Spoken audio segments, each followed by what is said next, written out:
And now, I'll rise above you.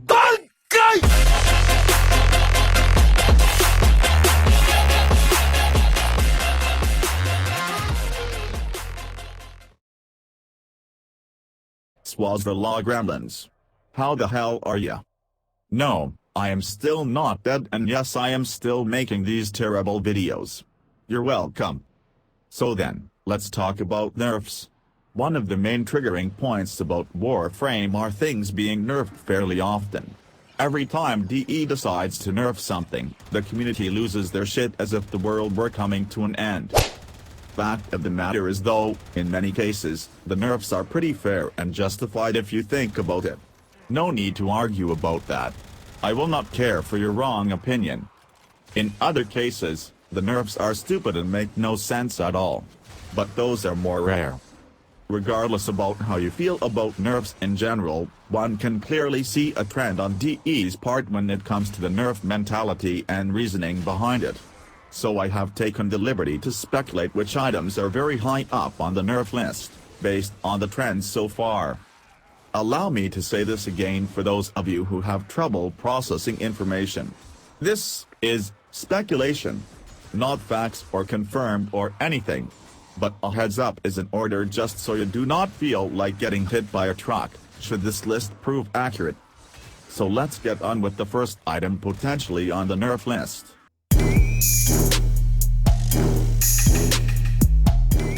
Exodia Contagious.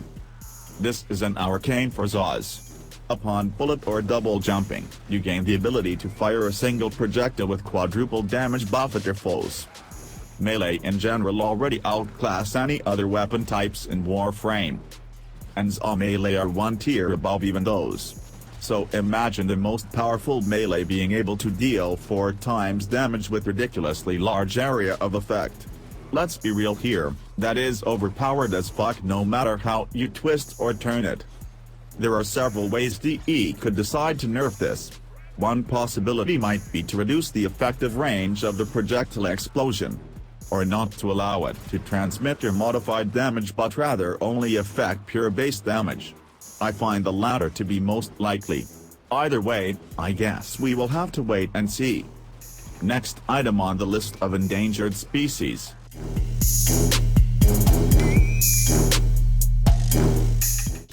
Loki. I know.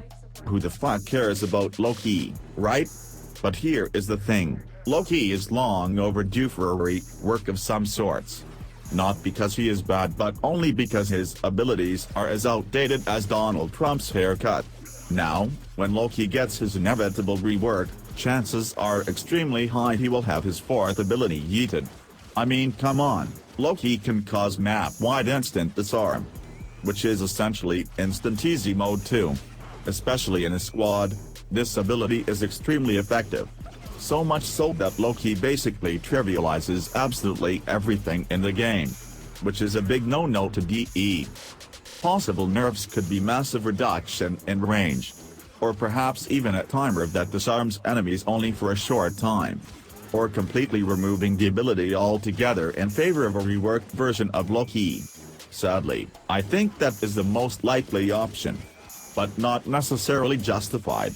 Even though Loki is one of the best utility supporter frames out there, hardly anyone ever plays him. Which is kinda weird but whatever. In the end, I think it will depend on what his overall rework will entail. If his other 3 abilities turn out OP as all hell, then yes, disarm will need to be nerfed for balance. Should his other abilities remain shitty no matter how DE changes them, then I would say leave disarm the fuck alone. If anything, nerf the range a little bit. Let's continue with the next item.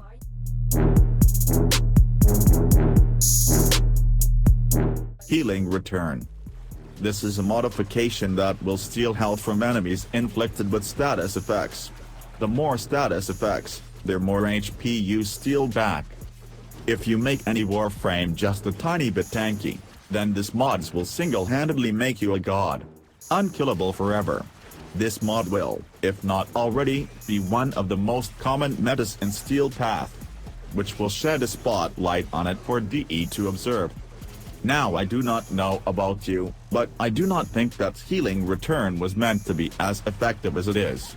Not to complain about it, personally I think it's pretty decent but is only ever necessary when you're up against extreme levels with a Warframe that has no other means of healing. And yes, there are other effective ways to heal but those are fairly situational. Healing return however, will work for everything all the time and requires no skill or special requirements to use, which makes it stand out like a rusty nail. Unfortunately, I would not be surprised if this modification would get nerfed in some way or another sometime in a distant future. Okay, next up.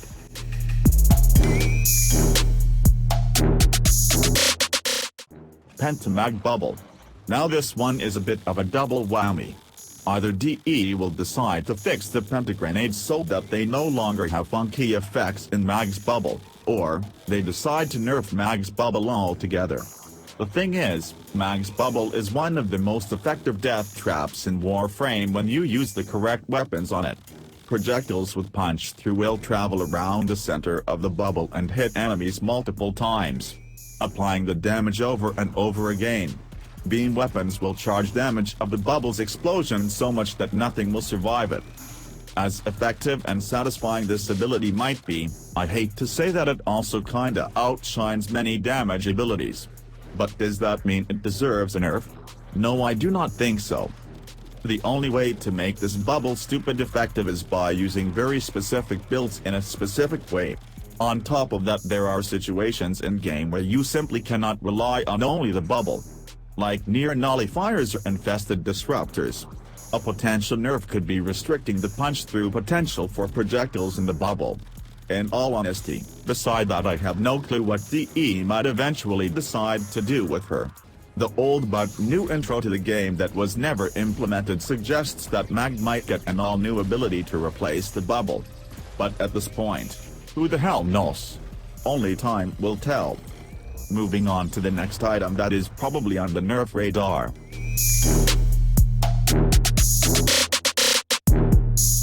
Kuba new core. This pistol is a lot of fun to use.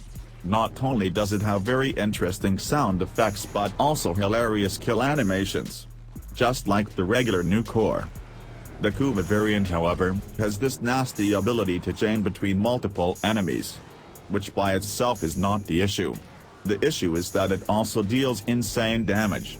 If you want to vaguely aim at something that looks like an enemy and then pull the trigger to delete the entire room, then this is the gun you will want to use. Sure, the Atomos does the same thing, but the new core will outdamage it regardless, which is probably a little too much for DE's liking. But if they do decide to nerf this gun, then I do not think they would dare remove the chain effect. If anything, a reduction in damage may happen, which would be a damn shame. Not because of the damage loss but because hardly anyone would bother using it.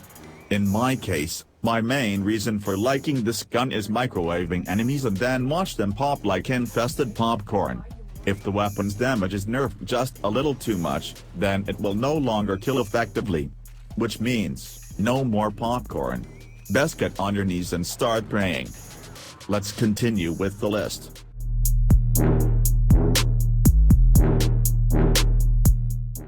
Octavia. Yes, I know, the 12 Octavia mains are probably sharpening their torches and lighting their pitchforks right now. But I have to tell you the cold truth, Octavia is so fucking overpowered, that it's not even funny. The thing with Octavia however is not her overwhelming power, but rather her passive playstyle. Cast 1, do nothing. Cast 2, do more of nothing. Cast 3, spam crouch. Cast 4, go get some tea and maybe take a long shit. Passive playstyles are usually very high on DE's list of things to address. Rightfully so in my opinion. In fact, shortly after Octavia's release, DE Scott mentioned something about a rework because he was not happy with the way she turned out. Scott is not alone with that opinion. If Octavia does ever get her rework, which will more than likely happen right before her prime is released, then I am pretty sure you can kiss that scaling damage disco ball of death goodbye. On a side note, I think replacing her dominant chord ability with an exalted instrument on which she could play tunes for different effects would be pretty damn dope. In any case, 10,000 times better than spamming fucking teabags forever. Alright, next.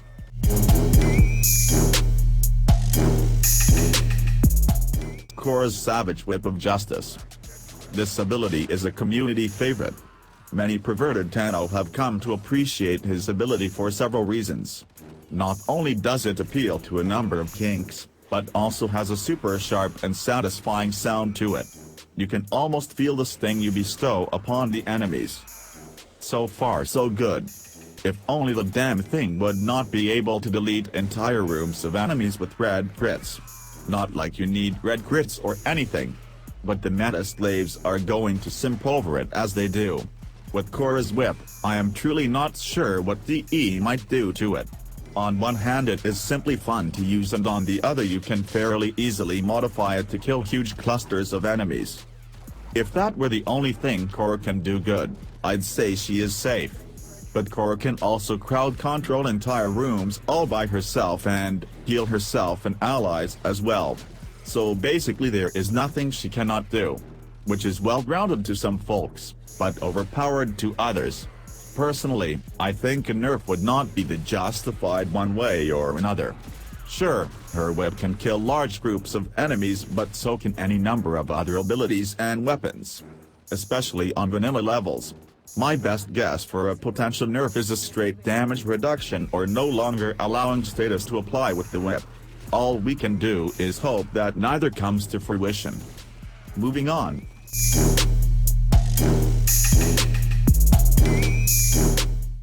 Mesa Peacemaker.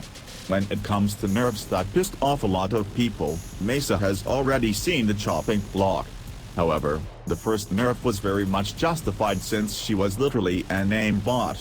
Which again, was stupid mundane passive play. Now, her peacemakers actually have to be aimed. Nothing more. Which is not a problem. The problem today could be the crazy damage she can deal very fast. On a regular star chart, Mesa will simply delete everything within sight in the blink of an eye. In my opinion, that's exactly what this ability should be doing. And it is not Mesa's fault that normal star chart enemies are about as tough as Minecraft grass. Even on extremely buffed enemies, like the ones from Steel Path, Mesa will still delete them pretty damn quickly.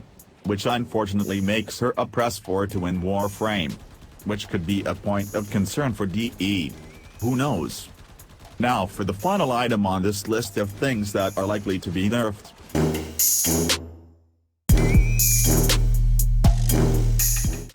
Barduch.